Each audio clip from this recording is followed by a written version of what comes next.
Why does a mower that just got fresh oil suddenly refuse to start? You did everything right, or so you thought, and now the engine is coughing, smoking, or dead on the driveway. Here's the twist nobody tells you. The oil change itself is rarely the problem. It's what you do in the minutes right after it that quietly kills the engine. Before we get into it, hit that subscribe button right now, because this channel is about to save you hundreds of dollars in repair bills you never saw coming.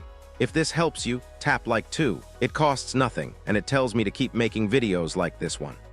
Let's talk about what's really going on under that hood. A lawn mower engine looks simple. One cylinder, a few moving parts, nothing like the complicated engine sitting in your car. And that simplicity is exactly why people underestimate it.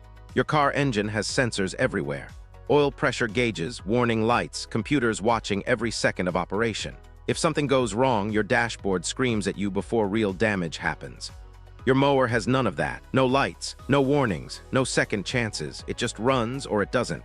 And by the time you notice something is wrong, smoke pouring out, the engine seizing up, a strange grinding noise, the damage is already done. There was no warning system to stop it in time. This is why the period right after an oil change matters so much. The engine is at its most vulnerable in those first few minutes. The old oil is gone. The new oil hasn't fully settled into place yet. Every part inside that crankcase, the crankshaft, the connecting rod, the cylinder walls, is relying on oil that hasn't finished doing its job. One wrong move here and you're not looking at a cheap fix. You're looking at a mower that needs a brand new engine, which usually costs more than just buying a new mower outright. The frustrating part is that none of these mistakes feel like mistakes when you're making them. They feel normal. They feel like common sense. That's exactly what makes them so dangerous. Nobody connects the dots between something they did on a random Saturday afternoon and an engine that dies 3 weeks later. So today, we're breaking down the real habits that destroy mower engines after an oil change, why they happen, and exactly how to avoid every single one of them. Let's start with something almost everyone gets wrong without realizing it: draining the oil while the engine is stone cold. It sounds harmless. The mower has been sitting in the garage. You want to save time, so you pull the drain plug straight away instead of running the engine first. What's the difference, right? Oil is oil. Except it isn't. Cold oil behaves completely differently than warm oil. When oil is cold, it thickens up. It gets heavy and slow, almost like syrup left in the fridge. Instead of pouring out cleanly, it clings to the inside walls of the engine. And here's the part that really matters. All the tiny bits of metal, dirt, and sludge that built up over the mowing season are sitting at the bottom of that crankcase, waiting to be flushed out. Cold, thick oil doesn't have the energy to carry that debris with it. It just leaves it behind, sitting there, waiting to mix with your brand new oil the moment you pour it in. So you think you just gave your mower a fresh start. In reality, you diluted old grime with new oil instead of actually removing it.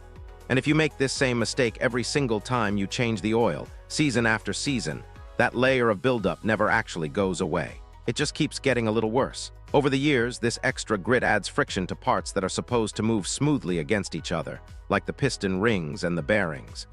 Your engine ends up working harder than it should, even though on paper, you did everything by the book. Most residential mowers use something called splash lubrication. There's no oil pump like in a car. Instead, a small dipper attached to the connecting rod flings oil around the inside of the engine as it spins, coating everything it touches. Thick, cold oil doesn't splash well. It just sits heavy at the bottom, barely reaching the parts that need it most. The fix takes almost no effort. Before you drain the oil, let the engine run for 2 or 3 minutes. You don't need to mow the lawn first. Just let it idle in the driveway. That's enough time to warm the oil, thin it out, and get it flowing properly. Warm oil drains fast and clean, taking the old debris with it on the way out. It costs you nothing but a few minutes of patience, and it's the difference between an actual clean oil change and one that just looks clean on the surface. Now here's a mistake that happens on the opposite end of the process: gunning the engine to full speed right after pouring in fresh oil. You just finished the oil change. The lawn is waiting. You're excited to get it done, so you start the mower and immediately push it to full throttle. It feels completely reasonable. The oil is already inside the engine, so why wait? Because fresh oil needs time to actually reach every part it's supposed to protect. Remember, there's no pump forcing oil through the system instantly like in a car. That little dipper on the connecting rod has to spin around again and again, slowly flinging oil upward and coating the cylinder walls, the bearings, and every moving surface inside. This doesn't happen the instant you turn the key. It takes a minute or two of the engine running for that oil to actually circulate and build up real protection. If you throw the engine into full throttle before that happens, You're asking metal parts to grind against each other with barely any lubrication protecting them. Every rotation in those first crucial seconds causes tiny amounts of wear that add up over time. It's like sprinting outside on a freezing morning without stretching first. Your body can technically do it, but you're risking real damage doing something that could have been avoided with 60 seconds of preparation. This matters even more if your mower has been sitting for a while, especially after winter. Everything inside the engine dries out a little during long periods of inactivity. The oil that was coating the parts drains back down over time, leaving surfaces slightly exposed. That first startup after a long break needs even more patience, not less. The fix is simple. After any oil change, let the mower idle for 2 to 3 minutes before you put it under any real load. Let that oil have time to climb up, coat everything, and build proper pressure. 2 minutes of patience is a small price to pay for an engine that lasts for years instead of one that quietly wears itself down every single time you start it up too fast. If you're finding this useful so far, do me a favor and share this with someone you know who owns a mower. You might be the reason their engine survives another 10 years. Let's talk about a mistake that ruins something you probably didn't even think was connected to the oil change at all: your air filter. After changing the oil, a lot of people tip the mower over to check the blade, clean grass out from underneath the deck, or just get a better look at things. It seems harmless, but here's the problem. If you tip the mower in the wrong direction, gravity pulls the oil straight out of the crankcase and sends it flowing into the air filter housing. And this isn't a small drip. The filter can end up completely drenched, often beyond saving. In some cases, oil travels even further and reaches the spark plug, fouling that too. Suddenly, your quick oil change has turned into buying a new air filter, cleaning a spark plug, and wondering why the mower won't start properly anymore. The reason this happens is simple. Every mower has an air filter and carburetor sitting on one side of the engine. That side needs to stay up whenever you tip the machine. The oil sits lower in the crankcase, and if you tip the mower toward the carburetor side, oil has a clear path straight into the filter through the breather system. Tip it the other way, and the filter and carburetor stay high and dry while gravity keeps the oil where it belongs. The tricky part is that both sides of a mower often look pretty similar to someone who isn't familiar with small engines. There's no obvious warning label shouting at you not to tip it a certain way. This is exactly why so many people learn this lesson the hard way, usually right after an oil change when they're already handling the mower and decide to check something underneath while they're at it. The fix is easy once you know what to look for. Find the air filter housing on your engine. That side stays up always. The carburetor is right next to it, so keeping that side elevated protects both parts at once. Most owners' manuals actually include a diagram showing which way is safe to tip the mower. It takes 2 minutes to check once, and then you'll remember it every single time going forward. This one small habit is the difference between a simple blade check and an unexpected repair bill. Next, let's talk about a mistake that comes from good intentions gone slightly too far. Over-tightening the drain plug. Nobody wants oil leaking from their mower. So when you're putting that drain plug back in after an oil change, there's a natural urge to give it one extra turn just to be safe. It feels like tighter means more secure, but mower engines are usually built with aluminum crankcases, and aluminum is a much softer metal than the steel used in bigger engines. The threads holding that drain plug in place are delicate. They are not designed to handle the kind of force you'd use tightening a bolt on a car. Some mowers use plastic drain plugs, which are even more fragile and can crack under too much pressure. And here's the part that really costs people money. Once you go past snug and keep cranking, you're not sealing anything better. You're lit. Irali stripping the threads inside the housing. Once those threads are stripped, the plug doesn't sit properly anymore, no matter how hard you tighten it. Now you're stuck buying a specially sized replacement plug, installing a thread repair kit, or in the worst cases, replacing the entire cover on the crankcase, which on some mowers costs almost as much as buying a new one. This is one of those repair bills that people create entirely by accident, simply because they confuse the idea of tight with the idea of sealed. A drain plug doesn't need brute force to work properly. It needs a proper seat, and sometimes a small rubber or fiber washer that actually does the sealing work for you. The right approach is straightforward. Tighten the plug by hand until it stops turning on its own. Then use a wrench to give it a light extra turn, usually no more than a quarter turn past hand tight. That's genuinely all it needs. If your plug uses a washer, make sure that washer is actually in place before you start tightening, because a lot of over-tightening happens when someone is trying to stop a leak that a missing washer caused in the first place. You are closing a small drain hole, not building something that needs to survive underwater pressure. Treat it that way, and your threads will last for years. Now we get to the mistake that causes the most damage out of all of them. The one that can kill an engine outright instead of just leading to an extra repair, overfilling the crankcase with oil. This mistake comes from logic that sounds completely reasonable on the surface. People assume that more oil means more protection. So if they're not totally sure how much to pour in, they figure it's safer to add a little extra rather than come up short. On a car, this thinking might not cause much trouble. On a mower, it's a completely different story. Most walk-behind mower engines hold somewhere between 15 and 20 ounces of oil total.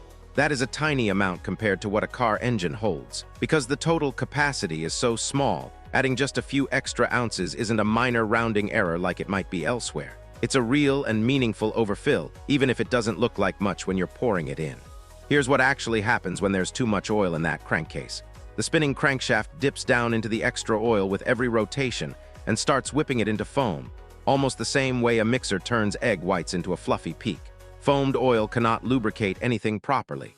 It doesn't coat the moving parts the way it's supposed to, because foam simply doesn't behave like liquid oil does. On top of that, the extra volume and the foam create pressure inside the crankcase that has nowhere to escape. That pressure starts forcing oil out through any gap it can find.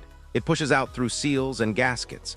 It escapes through the breather tube straight into your air filter, soaking it exactly like the tipping mistake we talked about earlier.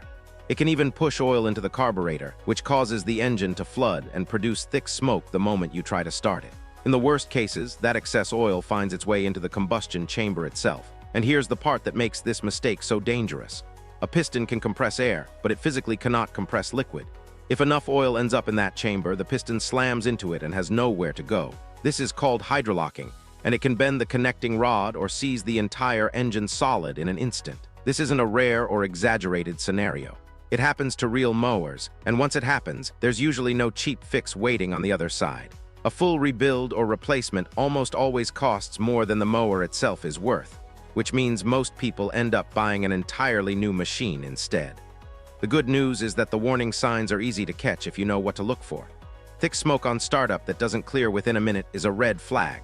A pull cord that suddenly feels stiff and harder to pull is another. An oily film on the dipstick sitting noticeably above the top line means you've already gone too far. If you notice any of these signs, stop immediately and check the oil level before running the engine again. The fix just takes a little patience. Always check your oil level with the mower sitting on completely flat, level ground, because even a slight tilt can throw off the reading and trick you into adding more than you need. Pour oil in small amounts, just a few ounces at a time, checking the dipstick in between each pour. Stop exactly at the fill line, not slightly above it, right at it. It adds maybe 2 extra minutes to the whole process. And those 2 minutes are the difference between an engine that keeps running for years and one that doesn't survive its very next startup. If you've made it this far, you already know more about protecting your mower's engine than most people who own one. Do ourself a favor and comment the word engine below so I know you're paying attention. And it helps this video reach more people who need to hear this before it's too late for their mower. So here's the pattern running through every single mistake we just covered. None of them happened during the actual oil change itself. They all happen in the small window of time surrounding it, draining the oil before it's had a chance to warm up, rushing the throttle before fresh oil has fully circulated, tipping the mower toward the wrong side without realizing it, turning that drain plug just a little too far because tighter felt safer, adding a splash of extra oil because more seemed like it couldn't hurt. None of these mistakes require special tools, none of them require mechanical experience, and none of them cost a single extra dollar to avoid. The only thing standing between you and an engine that lasts for years is simply knowing these habits exist in the first place. That's the real reason so many mowers die far earlier than they should. Not because their owners were careless, but because nobody ever explained what actually happens in those quiet minutes right after the oil change.